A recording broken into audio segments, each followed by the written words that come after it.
कैसे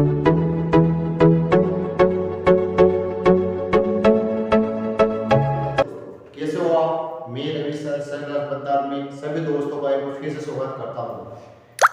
नए सवाल नए वीडियो के साथ फिर आपसे मुलाकात हो रही है। इस बार नए सवाल को नए ट्रिक के साथ जो कुछ समय में कुछ ही सेकंड में आप हल कर पाओ, जो एग्जाम में काम आए।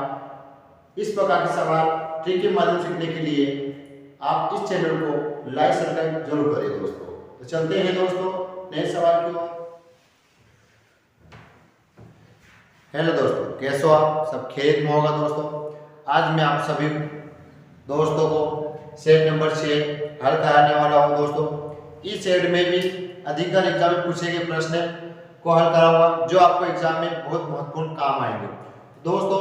सवाल हल करने से पहले आप इस चैनल को जिन विद्यार्थियों ने सब्सक्राइब कर लिया है उनको जय हिंद, और जिन विद्यार्थियों ने अभी तक इस चैनल को सब्सक्राइब नहीं किया है वो जाकर तुरंत इस चैनल को सब्सक्राइब कर ले, क्योंकि आने वाले समय में मैं अच्छे अच्छे वीडियो और ट्रिक सवालों को डालने वाला दोस्तों, जो आपके पास जल्दी से जल्दी इसका नोटिफिकेशन पहुंच जाए।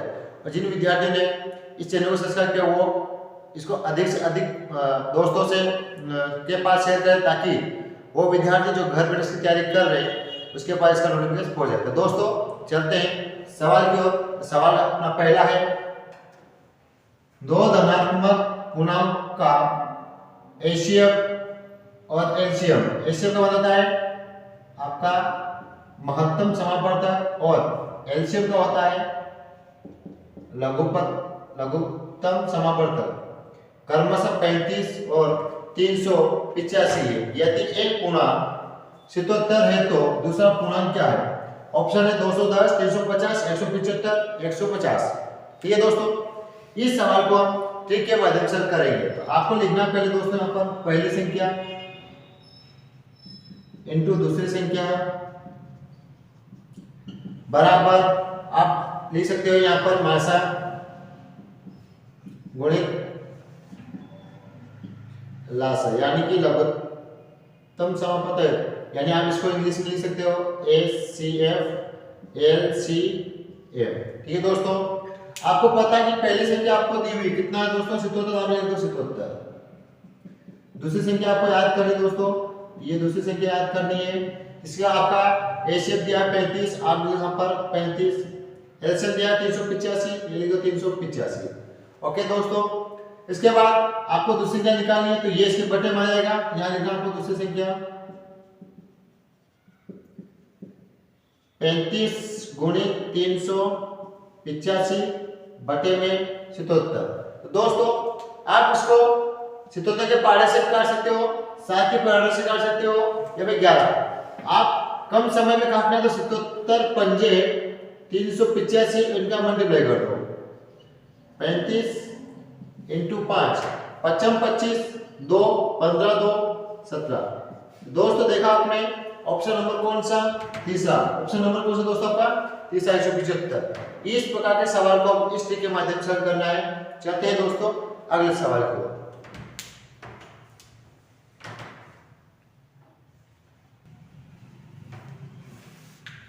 तो दोस्तों अगला प्रश्न है प्रश्न नंबर 2 हमारा।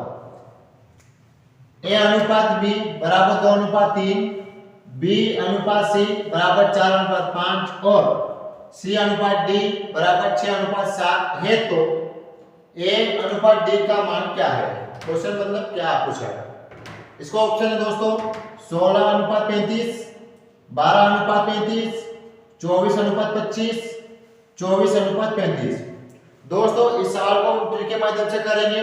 पहले आप लोगों को लिखना है A अनुपात B, B अनुपात C, C अनुपात D। ओके दोस्तों, उसके बाद आपको लिखना है A का अनुपात कितना है? 2:3, 4:5, 6:7। इसने A और D का पूछा दोस्तों, तो आप डायरेक्ट इनका मल्टीप्लाई करोगे तो भी उत्तर आ जाएगा। कैसे? देखो दोस्तों, आप 2 का टेबल 4 बोलोगे 8, 8 का टेबल आप बोलोगे 6 बार, तो लगभग आपका कितना आएगा? 48। आप इसे यहाँ पर 48 3 का पहाड़ा 5, 15, 15 सत्ते 105। और दोस्तों ये ए और डी है, क्योंकि मैंने हमेशा बताया कि जब ए का पूछेगा तो आप इसका गुणा करना, डी का पूछ दे। हाँ, आप अगर बी सी का निकालना तो मैं बताऊँ उसी थी।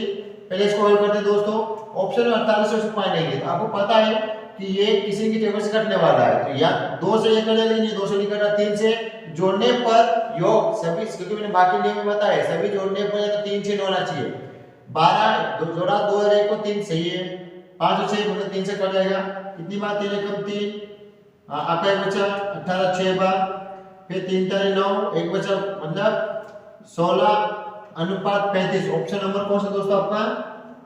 पहला। इस सवाल का ट्रिक ये, इन आपको अगर बेसिक सीखना है कि बी का पूछ दे सी का पूछ दे, दोस्तों आपको यहाँ लिखना ए बी सी और ये डी। ए का कितना है 2:3, इसका बी का पूछा है तो इसके नीचे लिखना आपको है 4 5, फिर सी का दिया है इसके नीचे लिखना 6 और ये 7। अब इसकी फोटोकॉपी करना दोस्तों, 3 की फोटोकॉपी 3, इसकी भी फोटोकॉपी 3, 5 की फोटोकॉपी 5, इसकी 6, इसकी 4, ये 6 बार इसके आगे में फोटोकॉपी करोगे तो सभी संख्या का आपने गुणा कर दो तो आपका आंसर आ जाएगा। ठीक है, जैसे आपने चाहो तो 8 या 48 आ गया आपका। यहाँ पर देखोगे तो आप 12 12 6 72, 15 15 6 90, 15 7 105।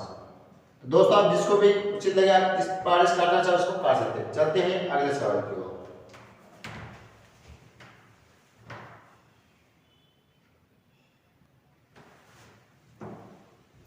तो दोस्तों अगला प्रश्न है सेट नंबर 6 का तीसरा प्रश्न। 11 संख्याओं का औसत 60 अंक है। यदि पहले 6 संख्याओं का औसत 59 अंक है और अंतिम 6 संख्याओं का औसत 62 अंक है, तो छठी संख्या के कितने अंक है? इस प्रकार के भी प्रश्न एग्जाम में बहुत बार पूछे जाते हैं। इन सवाल को भी हम ट्रिक के माध्यम से कुछ ही सेकंड में करेंगे दोस्तों। ऑप्शन है 60, 61, 65, 66। दोस्तों औसत वाली संख्या में मैंने आपको पहले भी 1 2 से जो हुए थे पहले वाले उसमें करवाया था। तो यहाँ पर आपको लिखना संख्या गुणित औसत बराबर कुल योग। जब संख्या में औसत का मल्टीप्लाई होता है दोस्तों तो कुल योग निकलता है। जैसे पहले 11 संख्या दी तो 11 संख्या में हम 60 का गुणा करेंगे तो 660। ओके दोस्तों, इस 11 में से 6 संख्या, इस 11 में 6 संख्या जो औसत है वो है 59। तो आप इनका गुणा करोगे तो 6 का पहाड़ा 9 बोलोगे 54, 54 का 4 5 80 के 30 और 5 35 हो गए दोस्तों। इसी 11 में से फिर अंतिम के 6, इनका औसत कितना दोस्तों यहाँ पर 62। इसमें गुणा करोगे तो 12 का 10 का 1 36 और 1 37। तो दोस्तों आपको पता है जब इन दोनों को जोड़ेंगे तो ये 12 280 का इन दोनों को जोड़ना है तो कितना आएगा ये 6, 12 का 10 का 1 और ये 7। इस बात देखो तो संख्या 11 थी, इसमें जोड़ा 12 मतलब एक ऐसा बंदा गिनती बता दो मैं आपको 1 2 3 4 5 6 7 8 9 10 11। क्या हो पहले के 6 इन लोगों को निकाला, अंतिम के 6 का देखो दोस्तों अंतिम से तो 5 ही है हमारे पास। तो ये जो ये दिख रहा है ना कोई ये वाला बंदा ये इधर से भी आ रहा है और जो आगे वाला इससे भी जा रहा है, मतलब ये बीच का ये दोनों बाहर आ रहा है, इसके लिए एक एडवांस आया। तो 12 में से ये 11 घटाएंगे दोस्तों तो 11 वर्ष से कितना 660। तो दोस्तों घटा दो आप, यहाँ पर एक बचा ये 6 के 6 12 में 6 क्या आया 66। ऑप्शन नंबर कौन सा दोस्तों आपका डी। देखा दोस्तों इस प्रकार के सवाल को ठीक से हल करना है। चलते हैं अगले सवाल की ओर।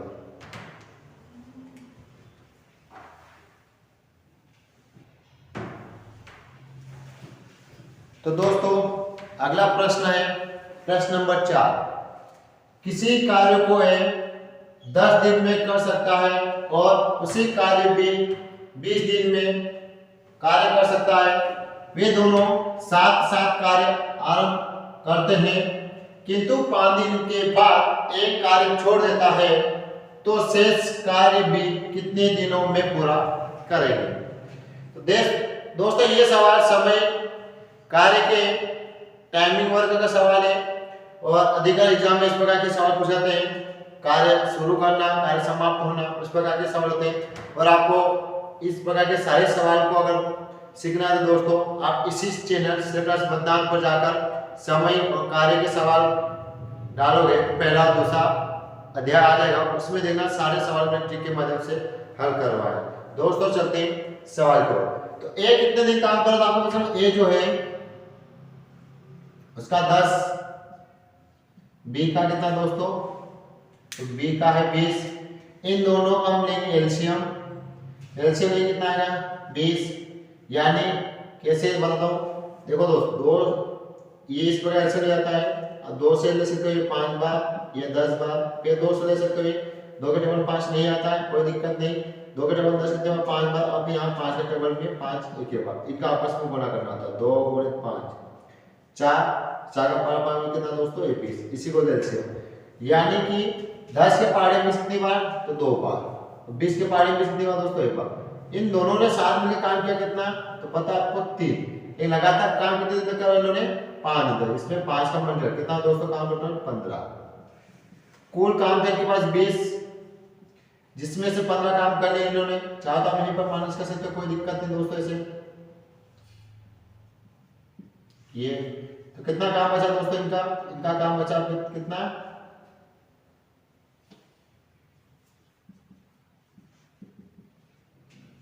इनका काम बचा है आपका पास 5। ये 5 कौन काम कर रहा है, एक ने तो मना कर दिया, कौन करे बी एक दिन में कितना काम करता है, बी एक दिन में करता है काम है नंबर 5, यानी कितने दिन में काम कर देगा ये 5 दिन में। देखा दोस्तों अगला प्रश्न है प्रश्न नंबर 5। 50 वस्तु का लागत मूल्य 40 वस्तु के विक्रय मूल्य के बराबर है, इस क्रय विक्रय में लाभ प्रतिशत कितना है। तो दोस्तों इस सवाल में हमें वस्तु का लागत यानी क्रय मूल्य विक्रय मूल्य दिया है। अगर इस ट्रिक की आधार से करते 50 में लाए और 40 में बेचा तो दोस्तों आपको हानि होनी चाहिए, लेकिन यहां पर बात बोलिए बराबर, तो हमें क्या करना पड़ेगा, आपको जो दिख रहा है 50 गुणित लागत यानी क्रय मूल्य बराबर 40 गुणित विक्रय मूल्य। ठीक है दोस्तों, अब यहां पर इसको पलट देना, क्रय मूल्य का मूल्य 40 और विक्रय मूल्य का मूल्य कितना है 50, यानी आपका जो क्रय मूल्य है वो 40 हो जाएगा, जो आपका विक्रय मूल्य दोस्तों वो 50, यानी हम 40 रुपए में लाए थे 50 में बेचा, आपको लाभ हो गया दोस्तों, हो गया ना। लाभ हो तो लाभ का फार्मूला क्या, आपको लाभ का प्रतिशत पूछा ना, देखो लाभ प्रतिशत का फार्मूला, तो लाभ प्रतिशत फार्मूला क्या हमारा, यहाँ हुआ लाभ और गुणित में आपका क्रय मूल्य, क्योंकि हमेशा लाभ या हानि जो होगा क्रय मूल्य भी निकलता दोस्तों, और गुणित में का 100 कितने ग्राम हुआ। तो दोस्तों आपको पता है कि 40 में आप लाए हो 50 में बेचा, यानी आपको कितने रुपए लाभ हुआ, तो 10 रुपए का, बस हानि तो 10 किस पे हुआ क्रय मूल्य पर, क्रय मूल्य कितना आपका कितना है, आपका क्रय मूल्य है 40 गुणित में 100। अब दोस्तों इसको काटोगे आप तो 0 से 0 और 4 के पहाड़े में ये 25 पर, यानी आपका कितना है 25%, ऑप्शन नंबर सी। ठीक दोस्तों, बहुत सारे दोस्तों समझ में नहीं आ रही है, तो मैं एक बार फिर से करता हूं दोस्तों, क्या करना आपको यहाँ पर लिखना, लाभ विक्रय मूल्य पहले आएगा, विक्रय मूल्य माइनस का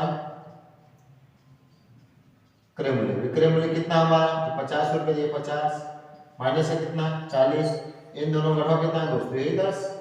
आपको ये समझ में नहीं आ रहा तो ये भी कर सकते हो दोस्तों, 50 में से 40 गया 10 और 10 लाख को हमने लिख दिया, लाख के स्थान पे लाख लिख दिया, क्रय के स्थान पे क्रय मूल्य लिख दिया, गुणित में 100, ये इसका फार्मूला है।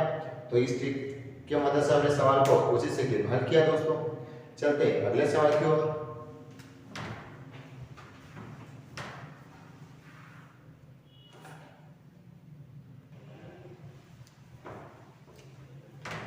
तो दोस्तों अगला प्रश्न है प्रश्न नंबर 6।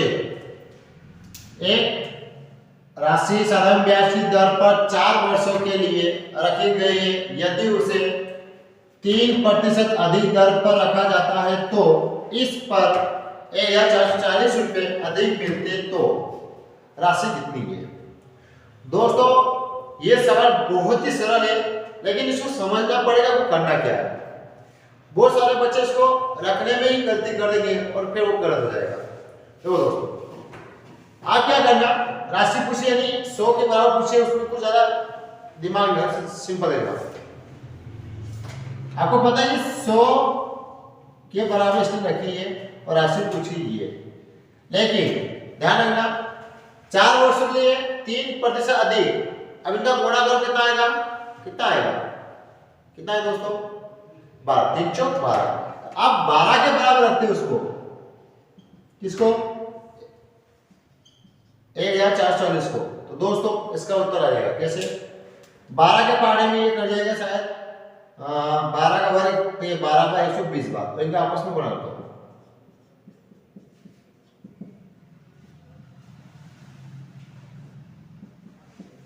देखा दोस्तों यही तो ट्रिक है, और मैंने यही तो बोल रहा हूं कि आपको समझना है। बाकी बहुत सरल सवाल है ये, आपको ये बेसिक ही पढ़ना है कि इसको करना है। 312 के बराबर रखना है इसको और आंसर आ जाएगा। चलते हैं अगले सवाल की ओर।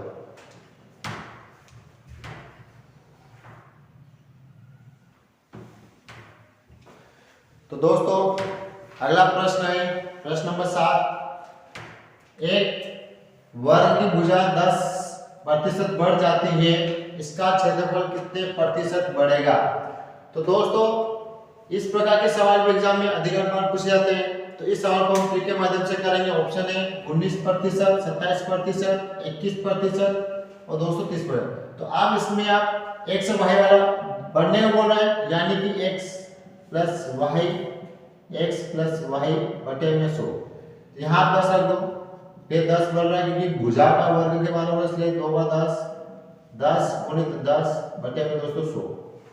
आपको पता है दोस्तों 2 शून्य से अगर 2 शून्य काटोगे, इन दोनों जोड़ोगे तो 10 और इनका 1 कितना दोस्तों 21%। इसका आंसर ऑप्शन नंबर सी। इस प्रकार कोई सवाल को स्टिक से करना है। ठीक दोस्तों, एक से बाहर रख के आप इसको कर सकते, क्योंकि हम बढ़ने की बात कर रहे हैं, इसलिए आप दोनों बार 10 रखोगे तो इसका आंसर आ जाएगा। अगला सवाल है, ये रूट लगा हुआ पूरा करने पे 129, इसके ऊपर पे प्लस लगा के लिखा है, 216 पे रूट लगा है, फिर 68 के ऊपर भी रूट लगा हुआ है, और इसके बाद आपका 169 पे रूट लगा हुआ है। तो पूछा इसका मान क्या है। ऑप्शन है 12, 9, 15 और 213। तो दोस्तों कभी कभी इस प्रकार के सवाल पूछते हैं तो इनको पीछे से गलत करते हैं। जैसे चाहो मैं यहाँ लिख रहा हूँ दोस्तों, आप चाहो तो लिख सकते हो।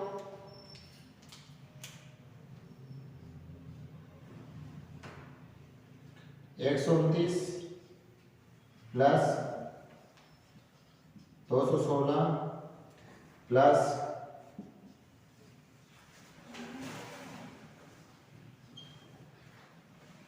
68 प्लस 170।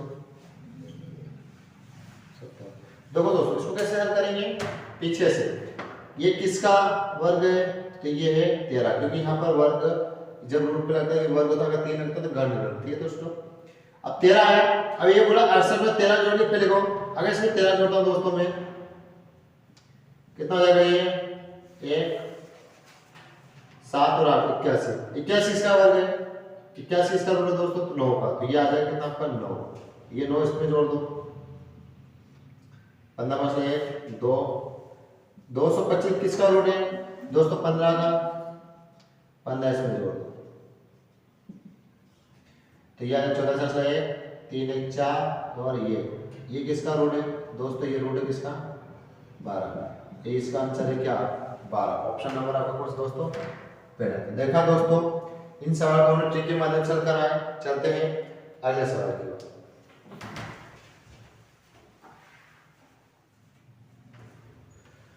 तो दोस्तों अगला प्रश्न है, यदि इस राशि पर 4% दर से 2 वर्षों का चक्रवृद्धि ब्याज 102 रुपए हो तो ब्याज का समान दर 2 वर्षों का साधारण ब्याज कितना होगा। दोस्तों इसमें साधारण ब्याज पूछा है, तो आप इस ट्रिक के माध्यम से सॉल्व करना है। आपको 4 लिखा तो 4 को तोड़ना है बटे में 100, यानी 4 एकम 4 और ये कितने में 25, यानी 25। दोस्तों ये कितना हो जाएगा, यहाँ पर 1 रुपये जोड़ेंगे तो 26। अब इसने 2% पूछा, 2% इनका क्या करते हैं वर्ग, तो 25 का वर्ग 625, 26 का वर्ग 676। दोस्तों इनका अंतर देखेंगे हम, तो अंतर आएगा हमारा इसका 1 और 1 5 51, जबकि ब्याज कितना दिया, साधारण ब्याज चौथी ब्याज 102, मतलब इसका कितना गुना, इसका 2 गुना। कितना गुना दोस्तों, 151 में 2 को गुना करेंगे तो 102 हो जाएगा। उसी प्रकार इस जो आपका मूलधन है इसमें 2 को गुना करोगे तो 10 14 15 1 1250 ये आ गया। यानी इस 1250 का हमको साधारण ब्याज निकालना है। फार्मूला आपको वही है साधारण ब्याज का, मूलधन गुणित दर गुणित समय बटे में दोस्तों 100। आपका मूलधन कितना आ गया दोस्तों, ये मूलधन आ गया आपको कितना 1250, तो लिख दो यहाँ पर 1250, कितने की दर 4, समय कितने ले रहा 2 बटे में कितना दोस्तों 100। ठीक है दोस्तों, अब चाहो दोस्तों 5 के पार्टी से काट सकते हैं, ये 5 के पार्टी में कट जाएगा आपका 5 बार और ये 0 और दोस्तों 4 बार, 50 से 4 कितना आएगा 50 गुणित 2 कितना दोस्तों 100 रुपये साधारण ब्याज देगा। ऑप्शन नंबर कौन सा, पहला। देखा दोस्तों, कभी कभी इस प्रकार के सवाल को इस ट्रिक के माध्यम से करना होता है, बाकी सभी ब्याज के सवाल उस बेसिक ट्रिक से भी हो सकता है। अगला सवाल है हमारा 10वें नंबर का, एक घन का आयतन 2.57 सेंटीमीटर घन है, तो घन का एक भुजा क्या है दोस्तों, ये घन वाला सवाल है। घन का आयतन आपको पता है, घन का आयतन 1 की पावर 3, मतलब इसने पहले बोल दिया किसकी पावर है तो 7। तो दोस्तों मैंने सिखाया आपको कि घन कैसे लिखा जाता है। अभी आप ये दशमलव बोला और शून्य लगा दो, सिर्फ चाहिए। आपको पता है ये घन 10 का है, ऐसे कर लो डायग्राम को, ये किसका है तो 7। आपको मैंने बताया 2 का 8, 8 का 2, 3 का 7, 7 का 3, जहां इकाई आएगा उनका स्थान भी आएगा। तो ये 7 का क्या 3, किसमें ऑप्शन 3, ऑप्शन नंबर तीसरा, यानी कि किसका घन आ गया आपका 13, 1.13 इसका सेंटीमीटर इसका आंसर है दोस्तों। तो दोस्तों ये थे 10 सवाल आपके सामने जो सर के माध्यम से आपको करवाया दोस्तों। अगर आपको अच्छे लग रहे सवाल तो इस चैनल को जरूर सब्सक्राइब करना। चलते हैं अगले सवाल की ओर।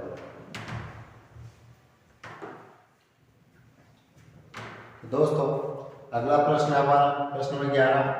राम और श्याम की वर्तमान आयु का अनुपात 4:5 है। राम श्याम से 7 वर्ष छोटा है। 7 वर्षों के बाद राम की आयु और श्याम की आयु का अनुपात क्या होगा। ऑप्शन है 5:6, 7:8, 6:7, 8:9। तो दोस्तों इस प्रकार के सवाल भी एग्जाम में बहुत बार पूछे जाते हैं। मैं आपको शॉर्ट ट्रिक के माध्यम से कराऊंगा। पहले आप नाम लिख दो इनके दोनों के, राम और यहाँ पर श्याम। इनका अनुपात कितना दोस्तों, तो अनुपात है 4:5। इन दोनों का अंतर लो यहाँ पर दोस्तों, अंतर लोगे आप, कितने अंतर आएगा 1, जबकि वो 1 साल छोटा नहीं, कितने साल छोटा है यहाँ पर लिखा हुआ है, कितने साल छोटा है वो 7 वर्ष छोटा है। तो 1 बराबर कितना जाएगा 7, 7 गुना इसमें करो आप, तो दोस्तों आ जाएगा 35, 7 गुना इसमें करो यह आ जाएगा 28। अब ये इनकी वर्तमान आयु दोस्तों, लेकिन 7 वर्ष के बाद पूछा है, मतलब 7 इसमें प्लस करो आप, यह आ जाएगा 35, 7 इसमें प्लस करो दोस्तों आप, कितना आएगा 42, यानी कि राम 35 अनुपात श्याम 42 वर्ष का है और ये 35। अब 7 और 5 को काटो दोस्तों, तो ये 5 बार और ये 6 बार, तो जो नया अनुपात रहेगा राम और श्याम का तो 5:6 है। ऑप्शन नंबर कौन सा दोस्तों, पहला। तो दोस्तों इस ट्रिक से माध्यम से इसको हल करना है। चलते हैं अगले सवाल की ओर।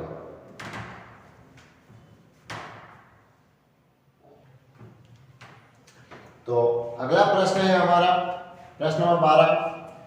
एक घड़ी 144 रुपये में बेची गई, यदि लाभ की प्रतिशत संख्यात्मक रूप से उसके क्रय मूल्य के बराबर हो तो घड़ी का क्रय मूल्य कितना था। तो दोस्तों इस प्रकार सवाल को आपको मैंने लाभ हानि के सवाल में पढ़ाया था। जब लाभ हो तो हमें क्या करना, जब हानि हो तो क्या करना। तो आपको यदि 44 लिखना है यहाँ पर 144, और इनके दो ऐसे टुकड़े करने हैं, ऐसी दो संख्या लेने हैं आपको जिनका अंतर करें तो 10 आए, वो लाभ का है। और दो ऐसी संख्या लेने हैं जिनका अंतर, जिन दो संख्याओं का जोड़ करें तो 10 आए, मतलब वो हानि में। तो अभी इसमें पूछा क्या है, यहाँ पूछा हमें लाभ, यानी हमको दो ऐसी संख्या चाहिए जिनका अंतर 10 आए और गुणा करने में 44 आए। तो आपको बता 18 का पहाड़ा 8 और बोलेंगे, 18 का पहाड़ा अगर 8 को बोलेंगे तो आएगा कितना, 144। इन दोनों का अंतर करेंगे तो 10, और फिर छोटी संख्या जो थी उसमें 10 का गुणा कर दो, आपका उत्तर आ जाएगा। यानी 80 रुपए इसका आंसर है, ऑप्शन नंबर बी। मैं एक बार फिर समझा रहा हूं, अगर लाभ दिया है तो दो संख्या जैसे जिनका गुणा करते 44 है और उनका अंतर किया तो 10 है। इसी से अगर मान लो जैसे 24, मैं बोल 24 और पूछा क्या हानि, तो आपको दो ऐसी संख्या लेनी है जिनका अंतर, अब जिनका योग करें तो 24 है, 6 चौक 24 मतलब 6 और 4, इनको जोड़ा 10 और इनका गुणा करेंगे तो 24। इस प्रकार के सवाल आते हैं तो आपको उसको हल करना है। चलते हैं अगले सवाल की ओर।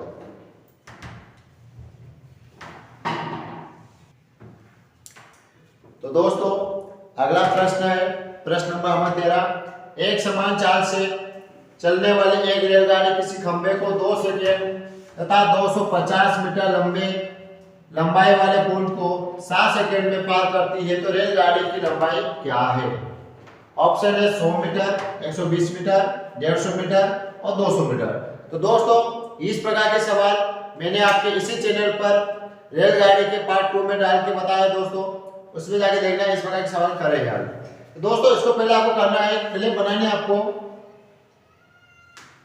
इस प्रकार का एक चित्र, और आपको पता है पूरा जो चित्र है ये पूरा यहाँ तक 7 सेकंड लगता है, जिसमें से एक व्यक्ति ने मान लो कोई भी हो, उसने 2 सेकंड में क्या बोला, किसी खंभे को 2 सेकंड में पार कर दिया।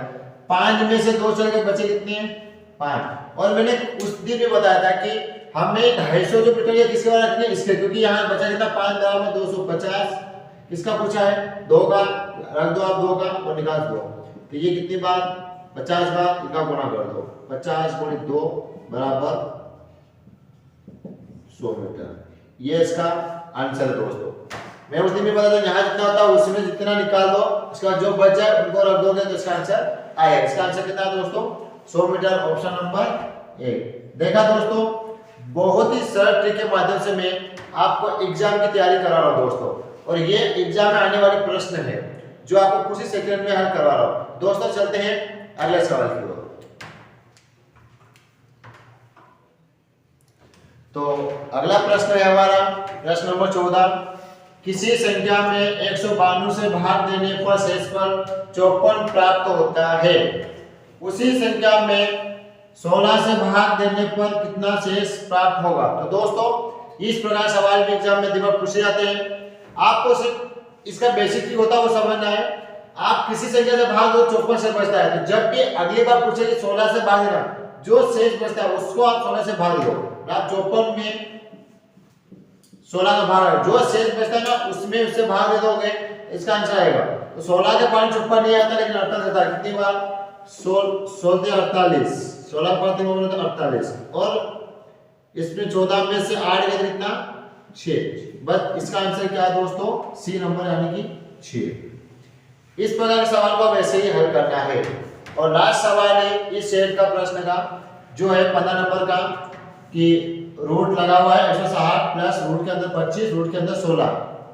तो दोस्तों आपको पता है इस प्रकार के सवाल को भी आप ट्रिक के माध्यम से करना है, तो आप ऐसे इसको आप कर सकते हैं। यहाँ पर 160, यहाँ पर 25 और यहाँ पर दोस्तों ये आपको कितना जाएगा 16। ठीक है दोस्तों, ये इस प्रकार का सवाल है, आपको इसको हल करना है। तो ये पता आपको ये 4 का, ये 5 का, और दोस्तों इन दोनों को जोड़ोगे कितना जाएगा 9, 9 इसमें जोड़ देना।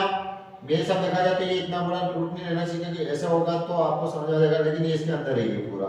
ठीक है दोस्तों, अब इनको इसमें जोड़ेंगे इसके अंदर 9 को, तो ये हो जाएगा आपका 170, और 170 किसका आपका वर्ग है तो 13 का।